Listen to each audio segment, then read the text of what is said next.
You're going to come down and steel and aluminum? Excuse me? You're going to come down and steel and aluminum or auto parts or anything?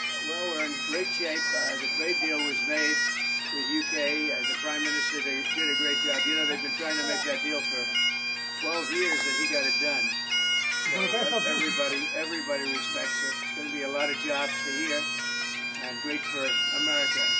And, you know, in terms of even the relationship, our relationship is unparalleled, but it keeps it even closer. You know, when you're able to have a good trade deal, it keeps it even closer.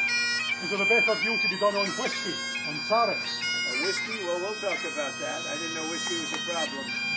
I'm not a big whiskey drinker, but maybe I should be. So the 10% tariff, is that a floor? Is the 10% tariff a floor? Well, we're going to take a look at it. We'll take a look.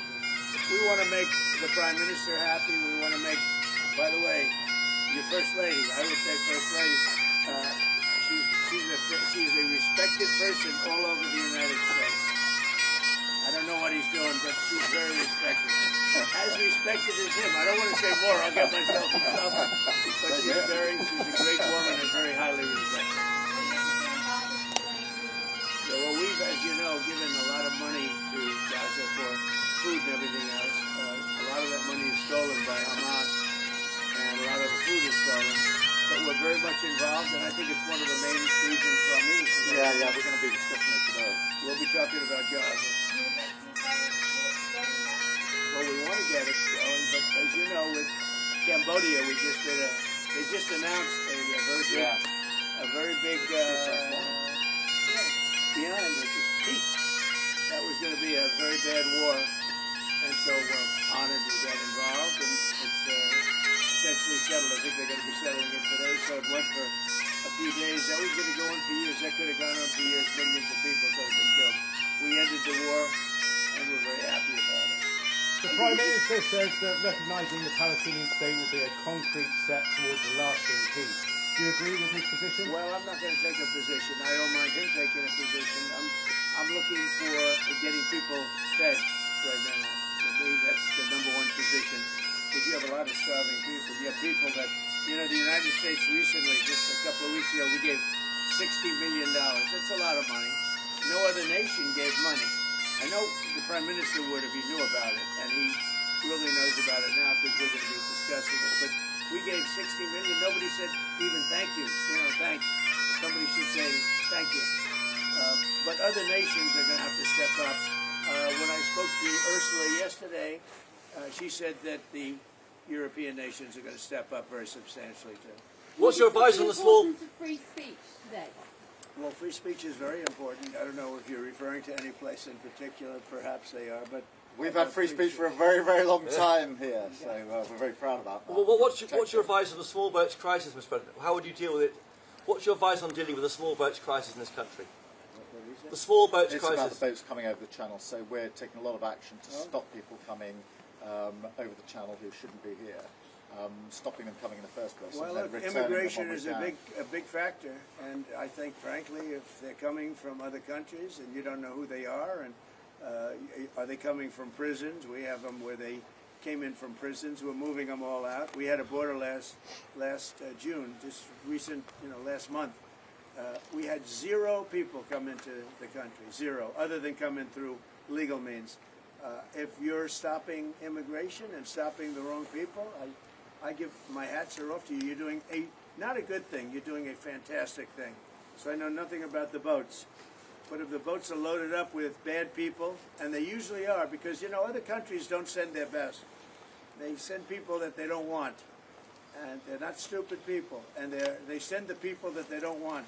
And I've heard that you've taken a much stronger stance on immigration. Yeah, we've done a lot of work stopping them coming. We just signed an agreement to return them, and we've returned 35,000, in fact, under the first year of this Labour government, of people who shouldn't be in this country. So we're very pleased that we're getting on with returning people who've got no right to be here. That's great. As somebody that loves this, I love this country. My mother was born in, as you know, my mother was born in Scotland, and it's an incredible place, a beautiful place. And if that be the case, I congratulate you. That's exactly, because Europe is a much different place than it was just 5 years ago, 10 years ago. And they've got to get their act together. If they don't, you're not going to have Europe anymore as you know it. And You can't do that. This is a magnificent part of the world, and you cannot ruin it. You cannot let people come in here illegally. And what happens is there'll be murderers, there'll be drug dealers, there'll be all sorts of things that other countries don't want. And they send them to you, and they send them to us, and you've got to stop them. And I hear that you've taken a very strong stand on immigration, and taking a strong stand on immigration is imperative. Mr. President, Prime Minister Netanyahu said there's no starvation in Gaza. Do you agree with that assessment? I don't know. I mean, based on television, I would say not particularly, because those children look very hungry. But we're giving a lot of money and a lot of food, and other nations are now stepping up. I know that this nation is, right It's here. a humanitarian crisis. Right. It's an absolute catastrophe.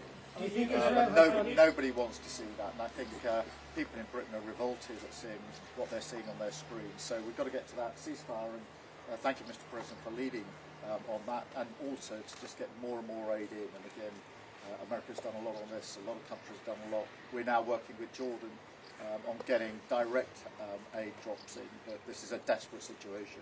Mr. President, do you think Israel has done all it can do to avoid civilian casualties in Gaza? Well, I think nobody's done anything great over there. The whole place is a mess. It'll get straightened out, but it's a mess. They have to get food and meantime, food and safety right now.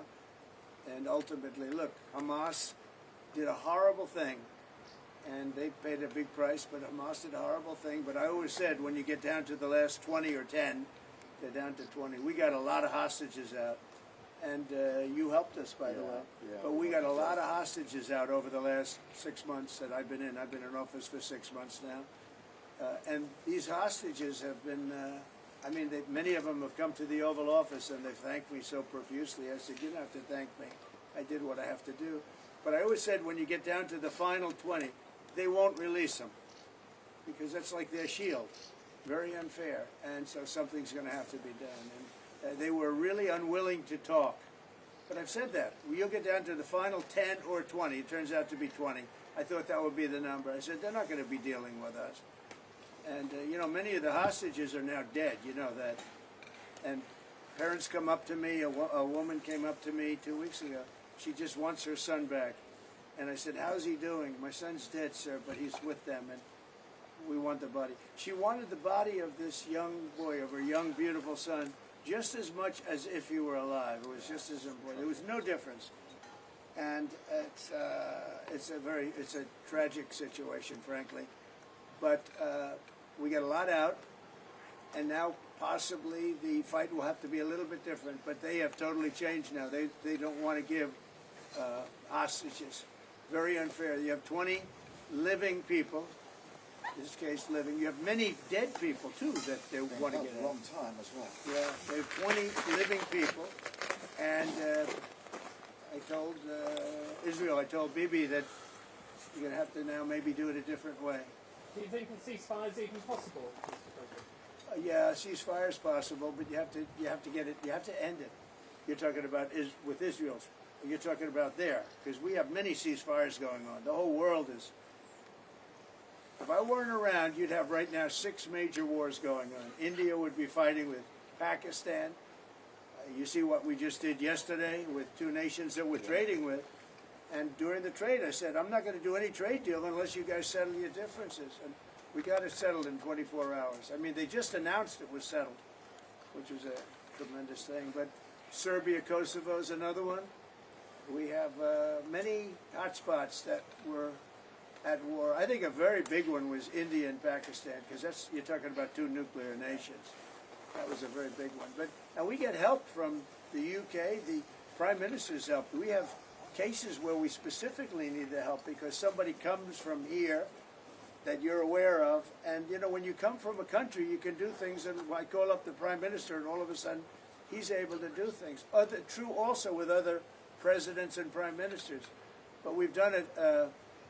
Nobody's ever done what we've done. We have 6 different major if you take a look at Rwanda and the Congo, Republic of the Congo, they've been fighting for 31 years, 8 million people dead. It was going on. Nobody could go to that part of Africa. They were being killed. To even walk there, you're being killed with machetes. And it was a violent situation. And I was able to They liked Trump. They wanted to make a trade deal with Trump. They wanted us to take their rare earth. They want to give us their rare earth. And I got to know the leader of the Congo. I got to know both of them indirectly. And I called them. I said, let's end the war. I don't want anything until you end the war. And we ended the war. As you know, the foreign ministers came up 2 weeks ago, and the leaders are going to be coming very shortly to Washington, Rwanda and Congo. I mean, that's another one that we did. So we've done a lot. It's an honor to do it. It's not hard for me to do it. And I use, not in all cases, but I use a combination of knowing them a little bit, or in some cases knowing them a lot. I know, the leaders of Pakistan and India, I know them very well. And, they're in the midst of a trade deal, and yet they're talking about nuclear weapons. I say, this is crazy. So I said, I'm not doing a trade deal with you guys. And they want the trade deal. They need it. I'm not doing a trade deal with you if you're going to have war. And that's a war that spreads to other countries. You'll get nuclear dust. We'll all get nuclear dust. When they start using nuclear weapons, that stuff blows all over the place, and really bad things happen. So maybe we're being a little selfish when we want to save wars, too. But we stopped a lot of wars, and it's a great honor to have done it. Thank you all very much. We're going to be talking inside very much about Gaza and the humanitarian aspects of Gaza. Yeah. Mr. President, what about Russia and Ukraine? You're talking about ceasefires. I would have said 5 times we would have had a deal. I've spoken to President Putin a lot. I got along with him very well. That stuff blows all over the place, and really bad things happen. So maybe we're being a little selfish when we want to save wars too. But we stopped a lot of wars, and it's a great honor to have done it. Thank you all very much. We're going to be talking inside very much about Gaza and the humanitarian aspects of Gaza. Yeah. Mr. President, what about Russia and Ukraine? You're talking about ceasefires. What's the latest? I would have said 5 times we would have had a deal. I've spoken to President Putin a lot. I got along with him very well. But 5 times, and every time 4 times maybe. But we've had discussions. You and I have had discussions. Yeah. We thought we had that settled numerous times. And then President Putin goes out and starts launching rockets into some city like Kiev and kills a lot of people in a nursing home or whatever. You have bodies lying all over the street. And I say, that's not the way to do it. So we'll see what happens with that. I'm very disappointed. I'm disappointed in President Putin. Very disappointed in him. So we're going to have to look, and I'm going to reduce that 50 days that I gave him to a lesser number, because I think I already know the answer what's going to happen. Okay? Thank you very much, everybody. We'll see you later.